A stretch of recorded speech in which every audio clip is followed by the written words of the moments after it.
All right, this is SFBarkast. I am Jeff Cleary. I'm Andrew Loudon. Boy, you sound so serious then. I'm very serious. You know, who is this? This is Stevie Ray Vaughan? No, this is John Fogerty, right? John Fogerty. Yeah. I also would have guessed Robert Cray.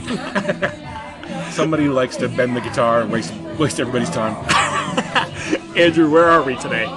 We're at the brand spanking new Gold Dust Lounge. The GoldDustLounge. First off, we should say that we've been away for a while. You've been away for a while. Yes, yeah, not that long. We didn't actually miss any episodes this time. Yeah. But So we apologize to all of our listeners. we apologize to none of you that were affected by this break. So we're at the GoldDustLounge, Exactly. and so there's a little story behind this place. It's very recently. It used to be on Union Square at Powell Street, right by the cable car, and it was there for, I think I read since 1903 or I think I read that it's undergone several it's been an establishment since 1903 or something like that. But it was I think it was a burlesque club for a while. That makes sense. Yeah. Well, the sign for the GoldDustLounge here says it was established in 1933. But I think that's when these owners had it, the family that owns it right now, because it was open before that, right? And maybe it was a burlesque club. So the controversy is that this happens in San Francisco all the time. They had been there forever, and it was a dive bar, Union Square staple. Yeah, it's a landmark, really. A landmark. I'm surprised it didn't have landmark status. Well, we'll get to that in a second, because that was one of their strategies. And this happens all the time in San Francisco, where basically, there's all this money that's coming through that, the landlord, when the lease was up, the landlord's like, "Yep, want you out." Right. And we're gonna double your rent or triple your rent. We got a Toys R Us wants to move in. That's true. That was off. There was a rumor that there was going to be a Chicago clothing store that was interested in the space. And if you know Union Square, deep dish clothing, or I don't know what Chicago clothing even is. Clothing for fat people. I don't know what that means. It's like the Rodney Dangerfield clothing line, and it's like clothing that's easy to get puke stains out. The normal guy look. I love Chicago, by the way. So this is what happened. I guess the rumor was that it was going to be the limited, and they could never get the bloggers could never get a comment out of them. But basically, the landlord realized he could make more money renting it out to some some corporation. Right. So there was this movement to save the GoldDustLounge, and they actually tried to get it listed as a historical landmark. Right. And I guess that didn't work. And they had a petition, and there was a lot of people in the local blog community who were outraged by this. Oh, I'm sure. Yeah. I mean, it seemed to happen pretty quickly. I mean, it wasn't something where they had a lot of time to supposedly they gave them 3 months to get their shit and get out. When I was reading some of the initial attempts to save it, or they filed this huge thing in court, saying that that the landlords misrepresented themselves and they broke this law and that law. And one of the things that they accused them of was elder abuse. And it's because both of the owners of this place were over 80 years old, and they said that that they intimidated them and told them that that they would lose their other bar that they owned, and all these lies, basically telling them we'll throw you out on the street and you'll shiver and die due to your age. We'll take away your cable television. Exactly. We'll have Wheel of Fortune canceled. We'll hide your pills. Wow, that's kind of reaching, and also, I guess you could understand. I feel marking the GoldDustLounge as a historical landmark is kind of reaching as well, unless probably. Was there ever a historical bender that happened there? This is where James Garfield puked into a boot. Well, the biggest sort of claim to fame that I could find was that it was the sort of regular watering hole of Herb Cain and and Mayor Willie. Oh, Mayor Willie Brown. Yeah. To be completely honest, it was a great oasis in surrounded by all this consumerism. It's Yeah. like just like the Skechers stores down there. It's You kind got- of like dumpy, like like dust-filled place right next to a Disney store. or something. yeah, It's exactly. made it kind of funny. Like, So, what happened? Good news, everybody. They got out of there, and now they've relocated away from all that consumerism to Exactly. Fisherman's Wharf. exactly. They've picked up and probably, I don't know, it's about 4 times as big. Like, it all looks brand new. Some of it is probably the old original stuff, but like at this point, it really does like sort of look like a Vegas imitation of what the old place would have been. They definitely spent some money on it. I will say that. And Yeah. you know what? When all the chips are, I mean, when all said and done, like, they're making out on this. They have an amazing think so, yeah. location on Jefferson Street, ground zero for like this tourist neighborhood, Fisherman's Wharf. And yeah, you could fit 4 of the old Gold Dust in this new Gold Dust. Right. So they're just going to make money hand over fist. So Right. don't. Well, one of the sort of charms of the old Gold Dust was like that you had you had this sort of like band spot that was just crammed in the back of it, where it's like Yeah. like the band itself was like practically in the middle of the crowd, like Yeah. playing, and it was just like because there was such a small space. Here you have a band spot, but it's like you could sit at the front of the bar and probably not even hear the band. Yeah, they did do this one great thing, and this is the way it was at the old Gold Dust as well, where it's like the band plays. They have like a small little bar right in front of the band, like where the Right. band like stage, so to speak, would be, is like just the other side of this bar. Oh, so okay. you can kind of you get your drinks and you sit like right in front of the band and just like knock them back. Well, I guess that those were like supposedly the good seats, like in the old place, where Herb Cain and Willie Brown would come in, and they would actually kick people out of those seats, like for those 2 assholes. Jesus Christ.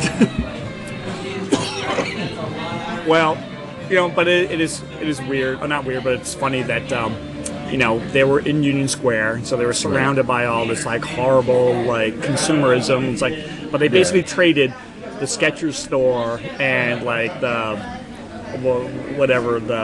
all those like huge like clothing chains Right. for now they're surrounded by like the Wax Museum and like the Rainforest Cafe, and I think there's a McDonald's like right close to it here. So, I mean, Johnny Rockets, Rockets. one of the few remaining Johnny Rockets. But like, it's crazy. I think that the store that did wind up replacing it is the Limited Express.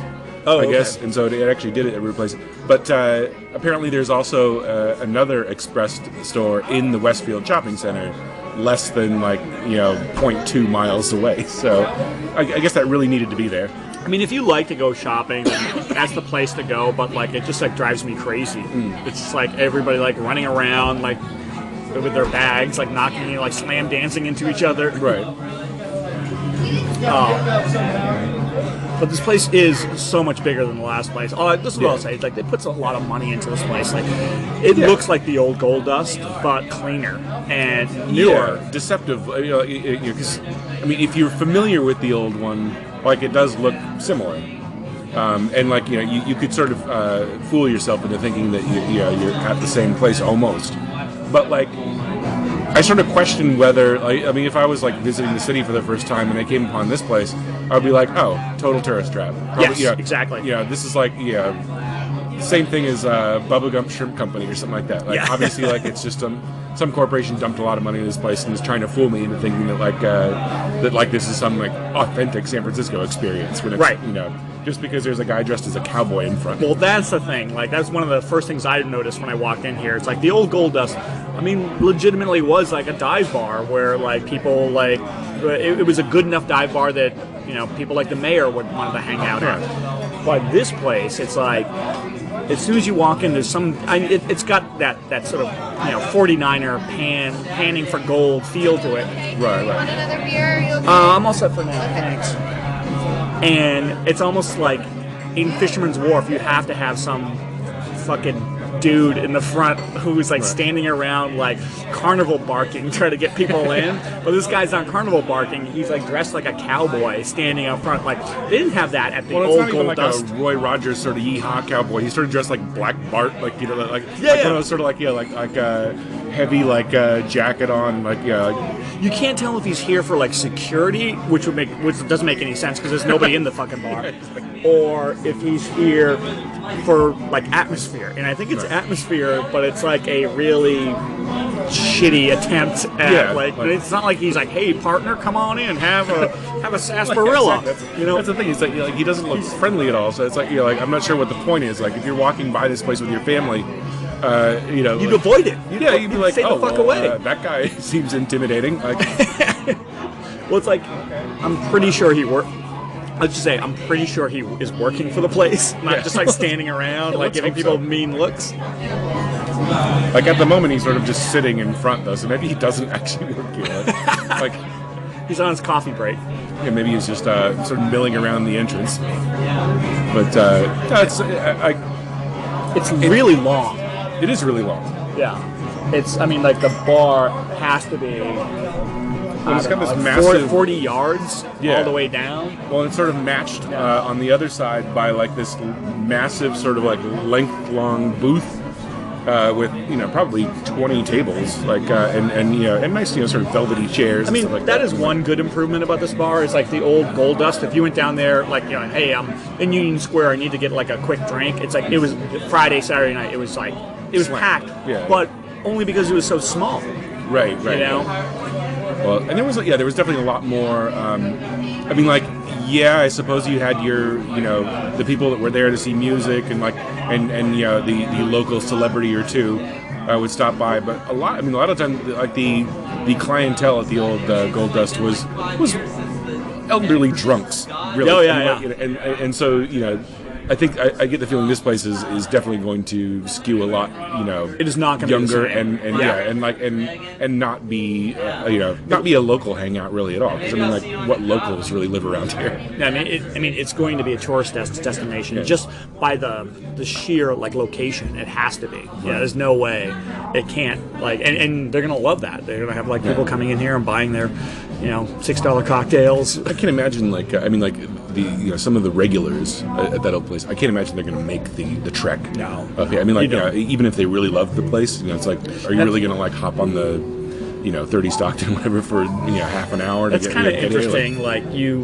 You don't have that type of part of being loyal to a bar is its proximity and how easy it is to get to. Exactly. I remember in the Mission, I used to go to the old Dover Club, which was on 18th between Valencia and Guerrero. And they moved to 25th or 26th and Valencia, and I was just like, fuck, I'm not going there. It's just what 6 more blocks or 7 more blocks? What am I, an extreme marathoner? And even you used to live sort of off of Van Ness and Bush, right? And there was that bar, the 101, Route 101. Oh, Route 101, and you'd go there all the time.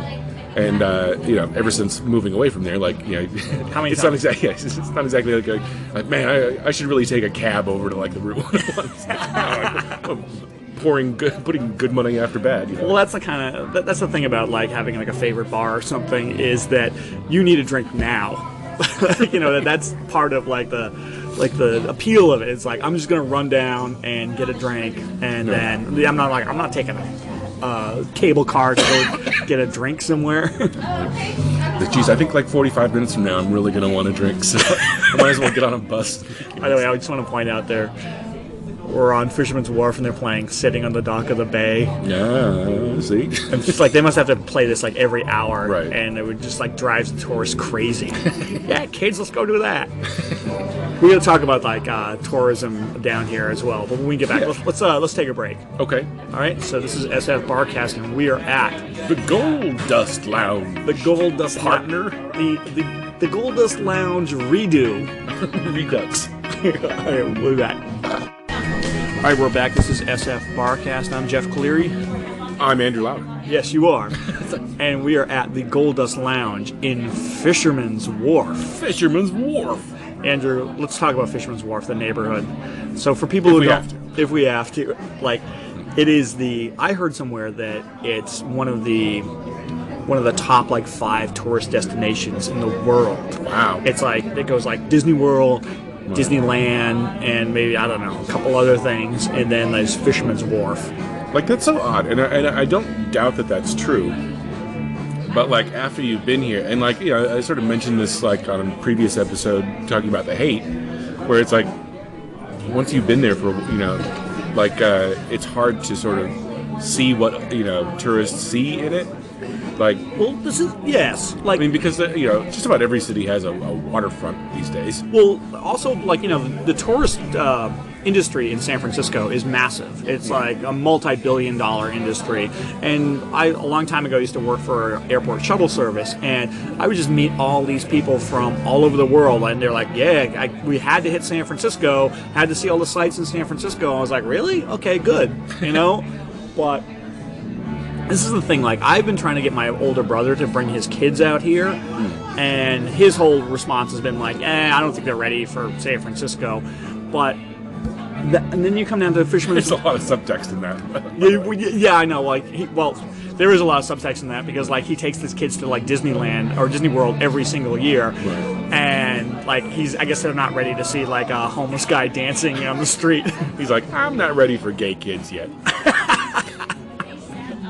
But, so, and I don't know about you, but when I was a kid, like, my dad... Our family, my dad took us to like DC to see all the historical stuff because he was into history, and then it was Disney World, and that was pretty much it. Like I don't know if you were a kid, if you brought. I grew up on the West Coast, so like I mean, and also like my grandparents lived like a couple hours outside of Vegas, and so great place for kids. Yeah, exactly. So I spent like a lot of my childhood in Vegas. And Disneyland for sure. Well, when I was walking through Fisherman's Wharf, I was thinking, well, you know what? I kind of wish like my parents had a little bit more, they were a little bit more adventurous and like, let's go, take the family on somewhere kind of new. But then I think like if they did bring me as a child to San Francisco, we would have ended up here in Fisherman's Wharf. And as a kid, I probably would have been bored out of my mind. Right. I mean, it's nice to see the sea lions, and it's scenic, but like I feel there's just so much like touristy crap here. Everything it's just like all these like little like tchotchke hair. I can't imagine like being a tourist and walking around here and feeling like I've seen anything that anybody local here would enjoy. Right, and I'd just be like, oh, this is I might as well be in a mall. In Oklahoma City, like it's just outside. I know it's not fair because like it's not like if I was a kid and I got brought to Fisherman's Wharf, I'd be like, hey Dad, what I really want to do is go to see a band at Bottom of the Hill. But probably I'll be at the Parkside. Yeah, exactly. Like, what? Kid just ran off and hopped on the 22. But like walking around here, you just kind of feel like the whole place is like a tourist trap. Like you can buy like a sweater or like a sweatshirt that says the Alcatraz swimming team. Hilarious. Because you can't actually swim. Right, exactly. So, kind of my heart goes out to some of these tourists. Especially these. I realize too that you can come dangerously close to just sounding pompous and everything like that to be like, oh, all these tourists, they don't know where the right places to go. Well, they don't. But I think a lot of people don't even try to find. I mean, there's a lot of boring tourists out there. Well, that is true, but also like that's the duality about San Francisco, where it's like I've lived here for a while, and I still consider it a very cool, very interesting place, but not here. And this is the place where all the out-of-towners go to. Yeah. I remember like I worked with a guy from like Green Bay, Wisconsin, or something like that, and like Go Packers, like that, Go Packers, and he and I went to Costa Rica, and like I was telling him about some of the stuff we did, and we went on a little boat ride and saw monkeys and shit like that, and like he was just dumbfounded. He was like, I can't believe you guys are still alive, like like doing some of the crazy stuff you did. And I was like Costa Rica? Yeah, crazy. and I mean, and this guy, and like, I started asking about what kind of vacation stuff like that. He is full on sandals resort, all inclusive. Go to a Caribbean island, never leave the fucking boundaries of of the all inclusive resort. That's all he does, and so it's like, all right, I guess to somebody like that, going to the Tenderloin, if you come to San Francisco or something like that, would be suicide. Yeah. Well, when I was traveling across the country, there was one time when I was in Panama City, Florida, and I stayed at the resort, and I totally understood the appeal of it after staying there, because when I was riding my motorcycle across the country, and every town I stopped at, I was just get a hotel room and then just go out and explore. Right. Whereas if you're doing that all the time, for me, it's that was what I did every single night. And then when I got to Panama City, I was dished out a little extra money and stayed at this resort. And I could totally, they do that. So everything's enclosed, so you don't have to go anywhere. If you want to go ride jet skis over there, go right ahead. It's right there. You want to go on this boardwalk, go to a bar, watch the sunset, go. It's right there. You don't have. It's it's not adventurous. I think cruise ships are the same thing. Where it's it's like people that say you know what, I'm on vacation. I want every decision made for me. I go to the buffet, I stuff my face, I go to the bar, I get drunk, I go to sleep. Some people aren't mountain climbers, know. Well, I don't consider myself a mountain climber at all. But but I think to me it's just a lot more fun to go somewhere where there's a chance that it'll suck, but it might also be really fun. Yeah, you roll the dice. Speaking of which, you just got back from Iceland, didn't you? I did. I just want to point out that you look like a Viking right now, and I look like Jesus Christ. You have a big beard, and I have long hair. So these people here are probably I figured they wouldn't let me in the country if I didn't look like if Leif Erikson. If I wasn't at least wearing pelts and Did you have fun there? It was great. It's a lot of fun. I didn't really know what to expect. I did some research or whatever on it, but it's totally beautiful. It's all really volcanic, a lot of natural hot spas, volcanic and, beef. You can go out and it's freezing outside, but then you can sit in a volcanic steam bath or whatever like that, and it's it's relaxing. It's great. But all that has nothing to do with the fabulous Gold Dust Lounge. Gold Dust Lounge. So did you come across any bars as good as the Gold Dust Lounge in Fisherman's Wharf in Iceland? Well, there was a big Lebowski themed bar, and that was pretty cool. But a lot of the bars were average. Another cranberry. Another cranberry? Yeah, big summer. I'll be right back. They're saying it's loud. Okay, thank you. One of the things I like about this bar is they brought over all Attentive service. They have table service, which is great. Yeah. But they brought over all of the paintings from the old Gold Dust, and this place is way too big to. They're gonna have to go out and buy some more. But the important ones they have. Hit up some garage sales. The important ones they have out by the band section of the bar, and it's all this sort of Carlotta Valdez. That was the girl's name in Vertigo, right? Oh, right. It's all these sort of Hitchcockian paintings of women. Yeah. In long flowing dresses. It adds to the allure or the atmosphere. It gives it some class. You want to take a break? Yeah, let's do that. Why not? All right, we'll just take a break. I'll get another beer. Oh, that's my catchphrase, right? I need to get a beer. I need to get it on the floor, passed out. Somebody kicks you in the stomach. You're I gotta get a beer. I should trademark that before someone else does. Get the t-shirts printed. All right, we'll be right back.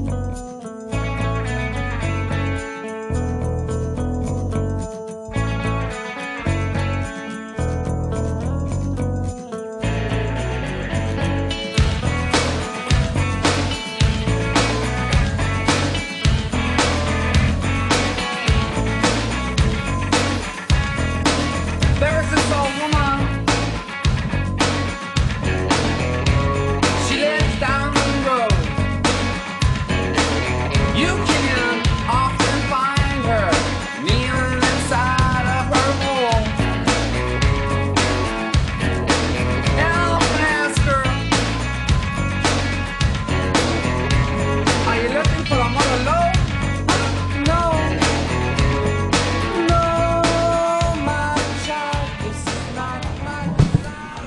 This is SFBarkast, and we are back. We're back! Back at the GoldDustLounge. All right, so we told the waitress not to bother us anymore, and because she's bothering our listeners. It is one thing that we really dislike. It's attentive table service. We're trying to entertain people.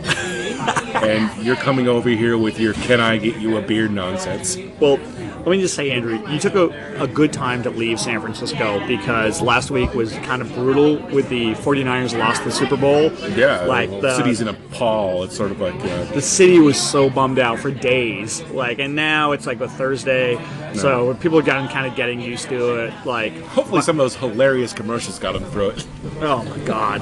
But, I'm just as guilty. I was just, totally bummed out. I had money on the game, and they had to win by 5, but towards the end, I was just like, you know what? I don't even care about the money anymore. Just win so we can go and, light mattresses on fire in the middle of the street. That's so altruistic of you. It's like, Thank you. I'll trade my $50 if I can just, throw a flaming bottle of gasoline or something. That's the bargaining stage, Andrew, and it's I'm trying to show the universe, how little it means to how much more it means to me that they win than for me to win some money. Exactly. But I feel like today was maybe the first day where things are kind of getting better, and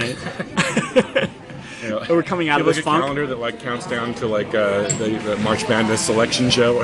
No, I'll tell you why. Because when I left my apartment this morning, probably about 10 o'clock, there were these two completely drunk homeless guys on the street dancing to Wang Chung's Dance Hall Days.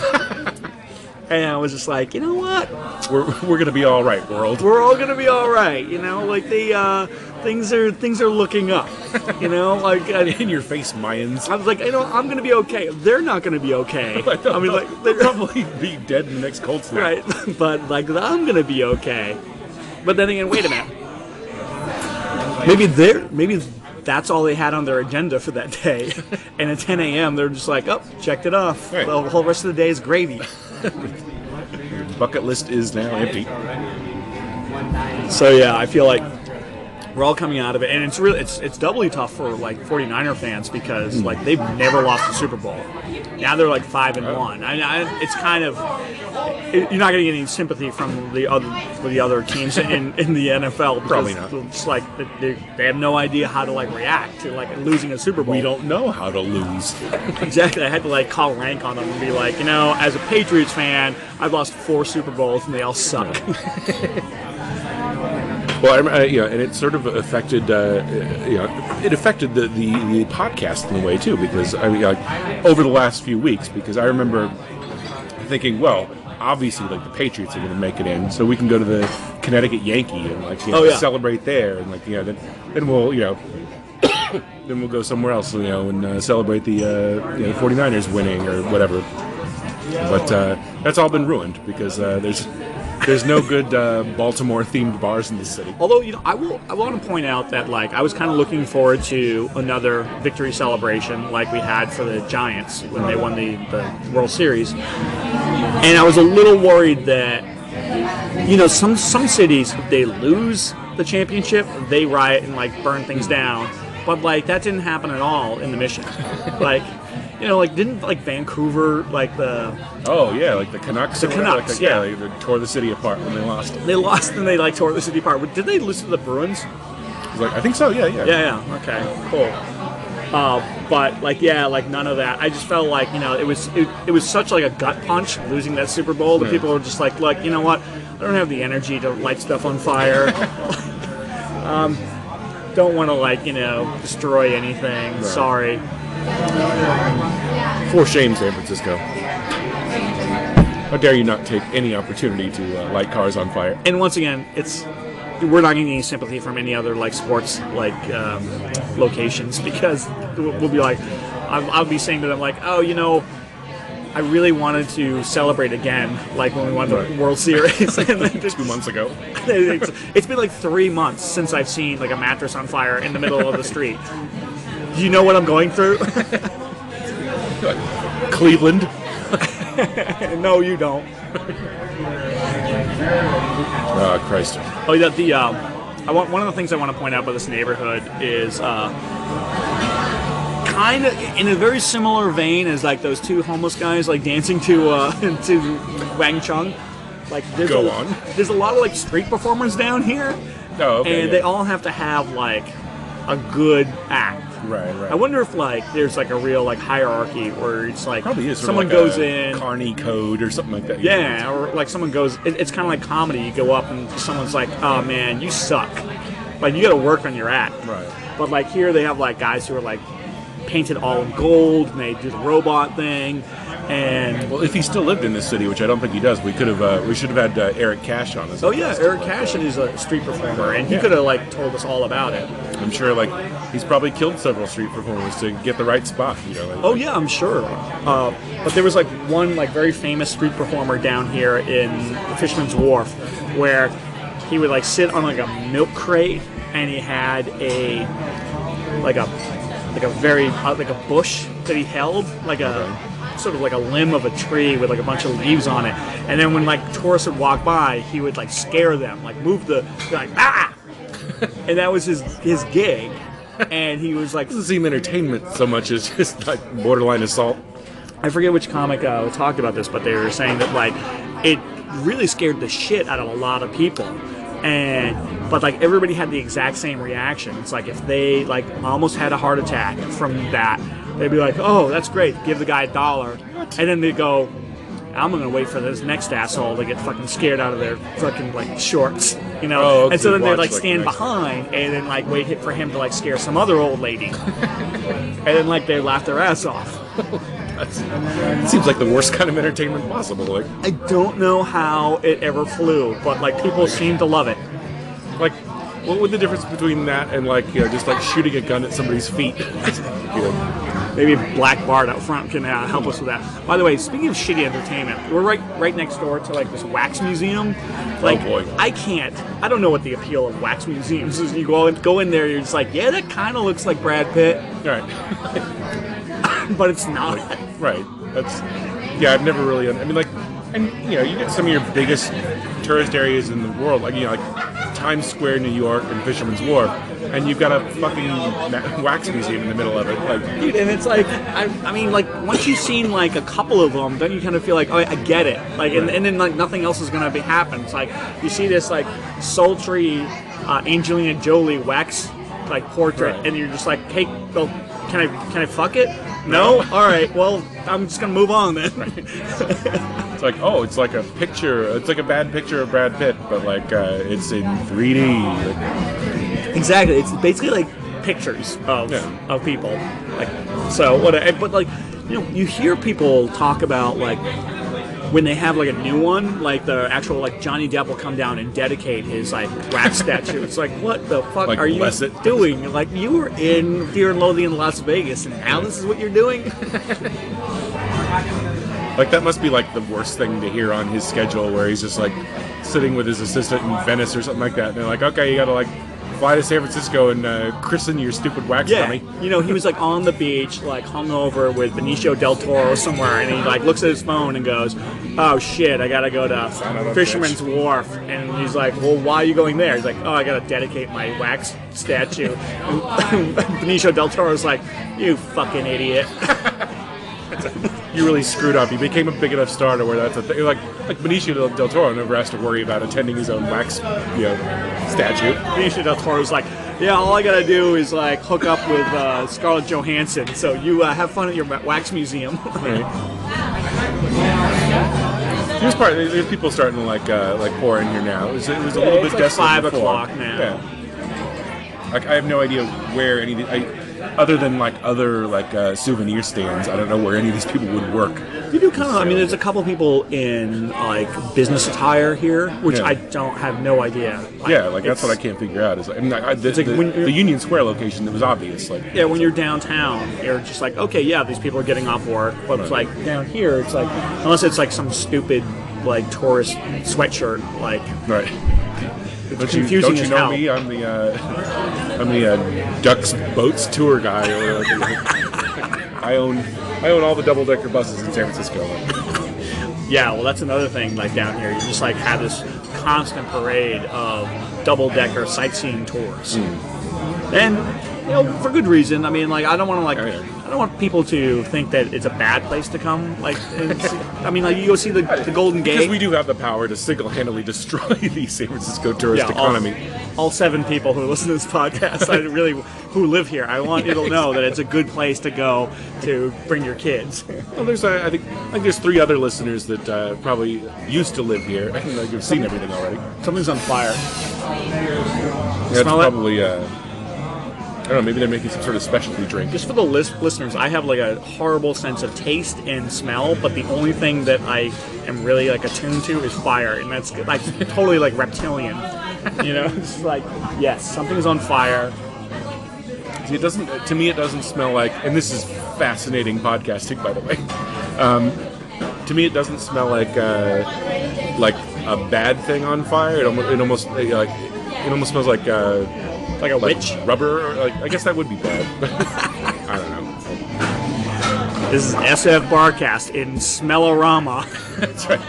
Scratch the card in front of you. Scratch number 3 now. And what else has been going on in San Francisco? SF Sketchfest. We're going to a show tonight. Big giant comedy festival here. Yep. And I know you were gone. The biggest in the country, I would imagine. Like it's huge. Yeah, it's an amazing comedy festival. And like this year, I feel like they branched out to a lot of like smaller venues. Yeah. A lot more in the Mission. But I do want to like brag a little bit that my biggest achievement at SF Sketchfest this year is that I've avoided paying any service charges nice. for any tickets. That's where they get you. Well, I don't want to sound like an old man, but it's just like they've kind of gotten into bed with Clear Channel. Yeah. Is it Clear Channel? Yeah.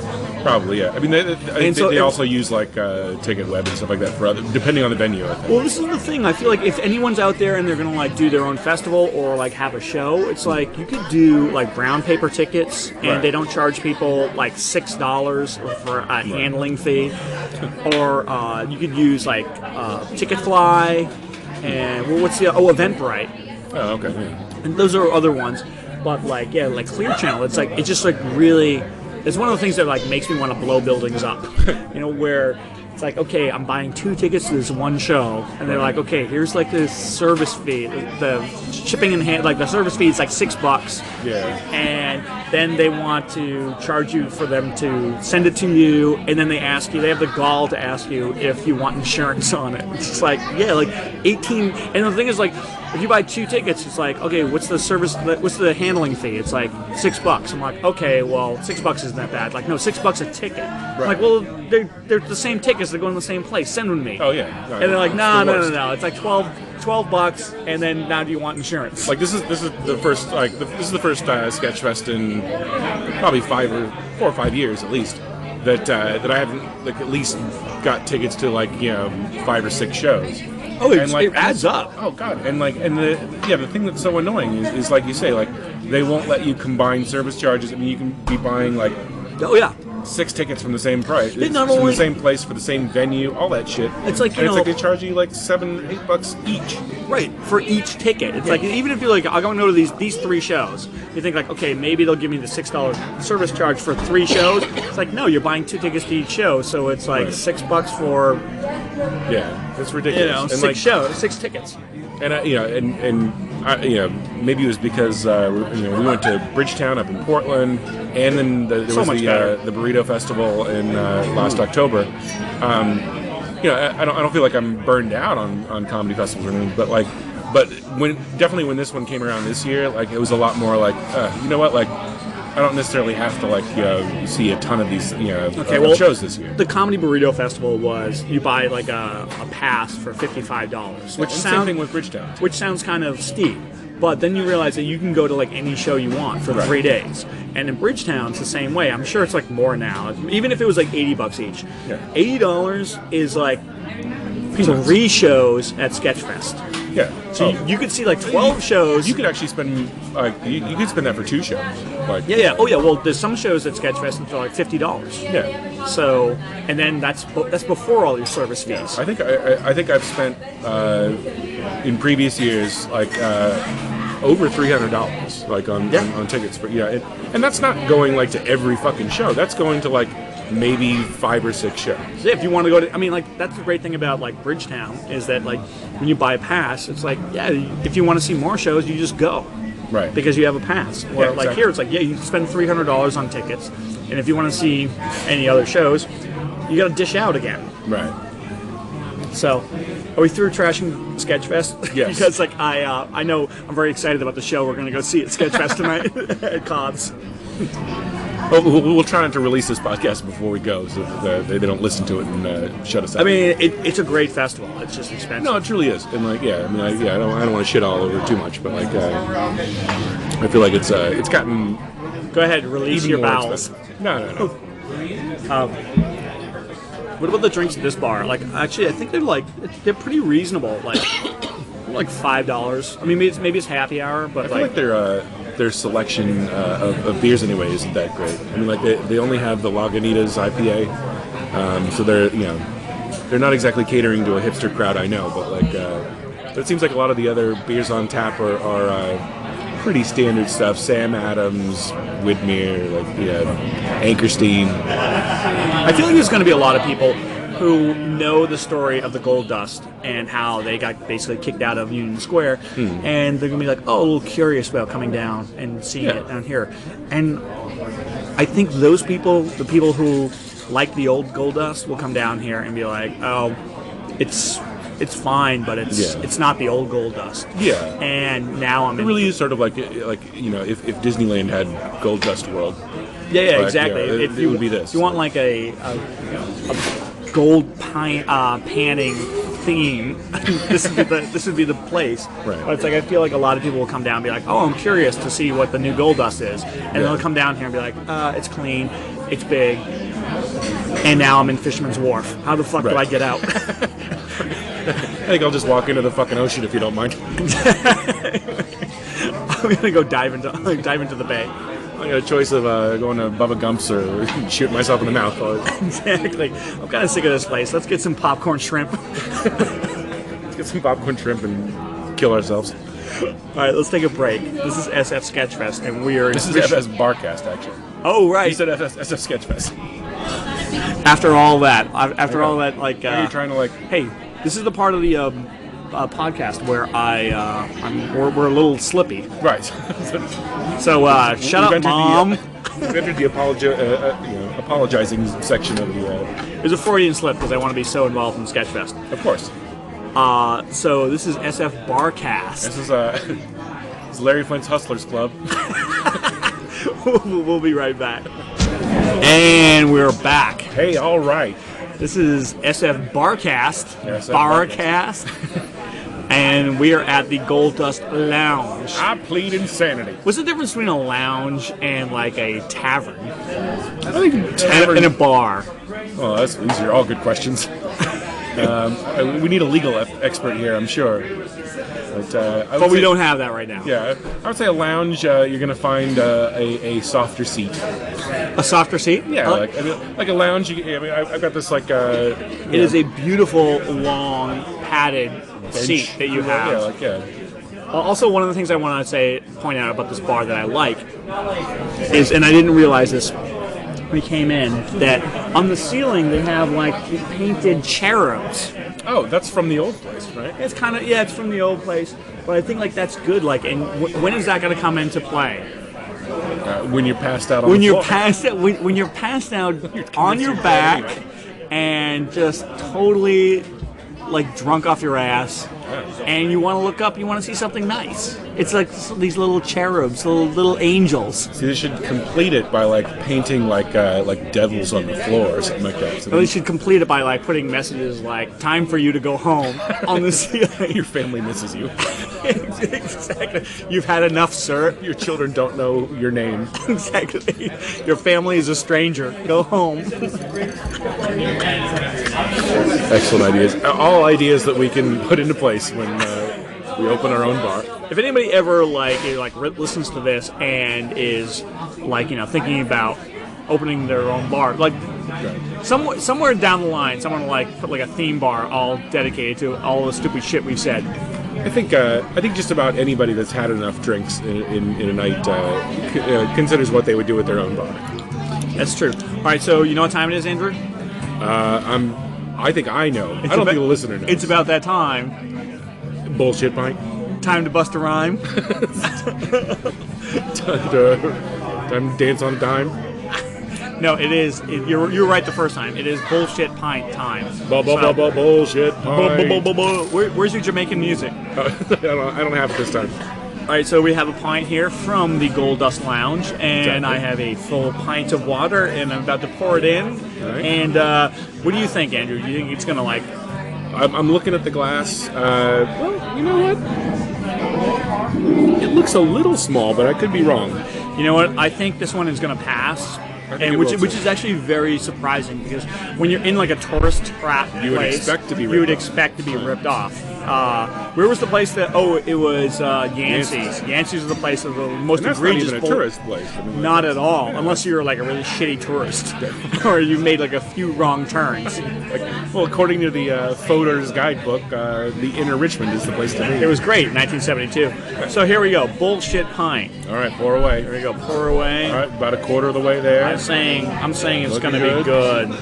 Oh, it's not. That's perfect, I would say. That's about right. Yeah, maybe a little short, but like not that much because the water is 16.9. So that's about right.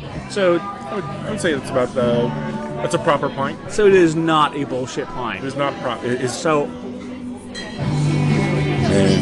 As much as we've had some criticisms about this place, sure. the pints are true. They are true. You won't find a truly good IPA, but you will find whatever mediocre beer you choose, it will be poured in a full pint. So you'll have that to fall back on when you're leaving, like late at night. Exactly. All right, what else do we got? Fantastic. Well, we our other recurring segment. The other recurring segment. This is the all recurring segments part of the show, and we've come to that place called Gone But Not Forgotten. But Not Forgotten, indeed. And what's your Gone But Not Forgotten? Fisherman's Wharf way. I have to say this was a bit of a challenge because it's not an area that I spend a lot of time in. However, my wife of nearly 14 years, bragging. Oh Jesus Christ! What are we gonna do you're gonna have to buy a new bottle for our bullshit pint segment now. Anyway, as I was saying about my wife, she used to work down the street from here at Safeway on Bay Street for many, many years. But correct me if I'm wrong, but that Safeway is still there. It is still there. So how's that? She no longer works there.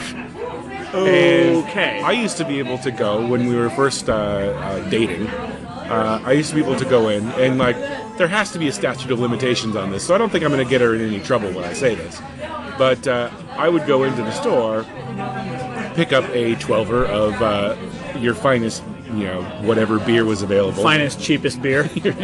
your finest rot gut beer, whatever happened to be on sale.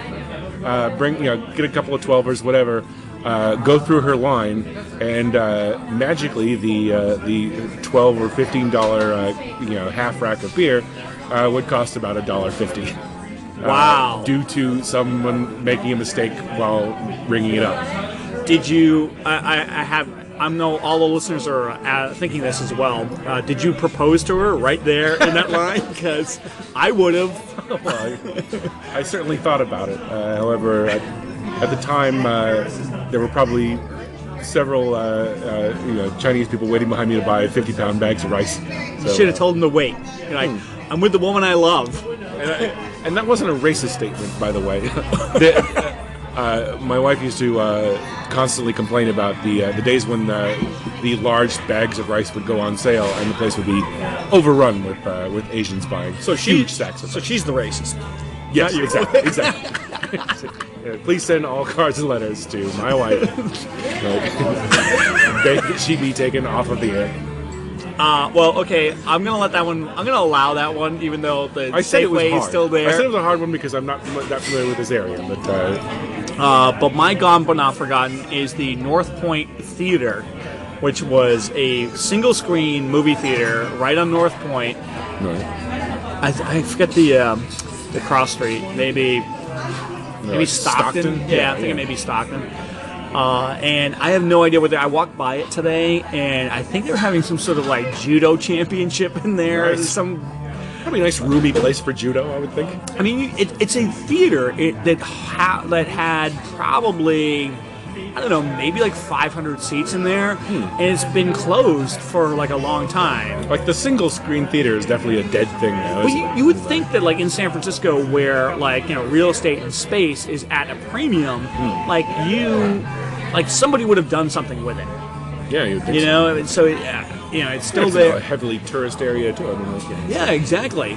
The last film I saw there was Bram Stoker's Dracula, which I think really, honestly, is Francis Ford Coppola's Bram Stoker's Dracula. But I guess that title was a little too by long. George Lucas or something like that. Executive producer. Yes, that was the last film I saw there. And I seem to recall the last movie I remember seeing playing there, although I don't think I saw it there, was Apollo 13. Like I remember that. Oh yeah. Like that might have been one of the last movies like that ever played there. I think they also whoever owned it loved 2001 because they showed 2001 towards the end there. The guy's just like, fuck it, I'm gonna put my favorite movie on, and well, they smoked a lot of pot. I'm gonna sit in there and just basically hotbox this whole theater with my friends. But actually smoked a lot of pot to hotbox out a 500-seat theater. Yeah, but you know what? I was up to the challenge. Yeah. So at some point, I would imagine the projector doesn't quite work through the smoke and everything like that. That might just add to the experience. It depends on the movie. It could be better. But okay, so what's our final analysis? Another as a movie that was shot in San Francisco. Was that the one with Gene Hackman, or was it? Am I thinking of Narrow Margin? I think it was Narrow Margin. Wasn't final analysis with Kim Basinger? Oh, maybe. I believe so. Anyway, we're nerding out towards the end of the podcast. So what's your final analysis on the new Gold Dust Lounge in the brand spanking new? In the Fisherman's Wharf. Fisherman's Wharf. It's bittersweet, I have to say. I mean, it's nice that place didn't just get completely swept under the carpet and we'd have to listen to Willie Brown and San Francisco historians talk about it 20 years from now. It's there used to be this great place and but then it got replaced by Disney stores. You know what? You think that there would be some outrage, but guess what? It's been closed on Powell Street in Union Square, and I promise you, as soon as that whatever the new thing goes in there, people aren't gonna remember shit. People aren't gonna give a fuck about what was there. They're what? But it's nice in the same, didn't Bobby's Owl Tree sort of go through the same thing, or yeah, kind of, but now it's back. Well, maybe you're right, because I was gonna say Bobby's Owl Tree spoke more to you and I, because when we were younger, we would go there and it was excuse the pun, but it was a hoot. Podcast over. I am out of here. But it was a bunch of young hipsters would go to Bobby's Owl Tree, whereas it was at the Gold Dust, the original one. It was a bunch of older, Willie Brown, right? But that's why I think it's sort of bittersweet in that it's nice that they sort of quote unquote saved this place, but in a way I don't think they really did, because they didn't save it for the people that were going there. They just sort of moved it to a location where it's more likely to be frequented by tourists than it is locals. Like I said earlier, don't shed any tears for the Gold Dust Lounge. They're going to be making 3 times as much money as they were making on Powell Street. And they probably won't, die of lung cancer or whatever was in the carpets. They'll actually get to work at a new place. So, I mean, ultimately, I'd say like this is a great bar for Fisherman's Wharf, Yeah. but I'm not coming back here anytime soon. Like if a van picks you up and blindfolds you and dumps you on the corner of like Right, if you get Jefferson and if you get Stockton, kidnapped and you're able to like get away from your captor, and you happen to find yourself in Fisherman's Wharf, you could do worse than going into like the Gold Dust Lounge. this is about as glowing as a recommendation gets. I And think. if you need to find it, just like say to your cab driver, it's between the Wax Museum and the Ripley's Believe It or Not. You know where that is, Kitty right? cornered from the crazy T-shirt factory, and like right next to the place that sells keychains. I need to buy something for every member of my family, and I need to get a beer. Right, and Gold Dust Lounge. preferably an old-timey beer. No, I think it's it's okay. I'm not gonna I'm not gonna go nuts heaping praise on it. It's not my favorite bar, Yeah. and I have no problem like saying that, but because it's going to be gangbusters. Yeah. They're going to be fine. Nobody who lives in San Francisco is going to come here, Right. but they're going to do really well. Like the old one wasn't necessarily like super made for me, but this is made even less for me. I think. Yeah. So like I guess you take what you can get, but Well, this is our first barcast in Fisherman's Wharf, so may possibly last as well. I was gonna say, like, I'm trying to think of other places that like I can't wait to get to that we should have done instead of this one. But you're really reaching when you get out this far. Might as well put on the Alcatraz swim team shirt. And, All right, so let's sign off. This has been SFBarkast from Fisherman's Wharf at the Gold Dust Lounge. the brand new Gold Dust Lounge. I'm Jeff Cleary, I'm Andrew Lauder. and we're signing off. All right, see ya.